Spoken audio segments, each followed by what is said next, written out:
Wrinkle free protected স্কিনের জন্য skin কেয়ারে রেগুলার সিরাম ব্যবহার করাটা কিন্তু মাস্ট। আর আমরা অনেকেই সিরামের টেক্সচারের উপর ডিপেন্ড করে সিরাম ব্যবহার করে থাকি। পার্সোনালি থিন টেক্সচারের সিরামগুলো ব্যবহার করে আমি অনেক কমফর্ট ফিল করি। আর আজকের ভিডিওতে এমনই একটা সিরাম নিয়ে কথা বলবো, পোরলাপু ব্র্যান্ডের ভাইটা সিনার্জি অ্যাপ সিরাম।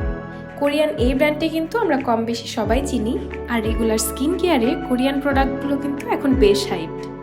এতে রয়েছে ভিটামিন ই, ভিটামিন এফ এবং ভিটামিন সি, যা স্কিনের ইলাস্টিসিটি ধরে রেখে স্কিনকে ময়শ্চারাইজ রাখতে হেল্প করে। হাইপোঅ্যালার্জেনিক টেস্টেড, যার কারণে যে কোনো স্কিনের জন্য সুইটেবল, এবং বলতেই হয় এটা কিন্তু স্কিনের যে কোনো পিগমেন্টেশন রোধ করতে হেল্প করে। একদমই লাইট ওয়েট এবং নন স্টিকি এই সিরামটি কিন্তু আপনারা সকালে ও রাতে দুইবার ব্যবহার করতে পারেন। এই সিরামটি রেগুলার ব্যবহারে ফেসের ডালনেস কমাতে হেল্প করবে, তাছাড়াও ফেসকে করবে আরও 2 গুণ ব্রাইট। আর অবশ্যই নেক এরিয়াতে ইউজ করতে ভুলবেন না। ব্যাস, যে কোনো টোনার ব্যবহারের পরে স্কিন কেয়ারে এই সিরামটি ব্যবহার করে ফেলতে পারেন। কোরিয়ান পোরলাপু ব্র্যান্ডের অথেন্টিক যে কোনো প্রোডাক্ট কিন্তু আপনারা পেয়ে যাবেন চারদিকের অনলাইন পেজে। তাই দেরি না করে স্কিন কেয়ার করতে শুরু করে দিন।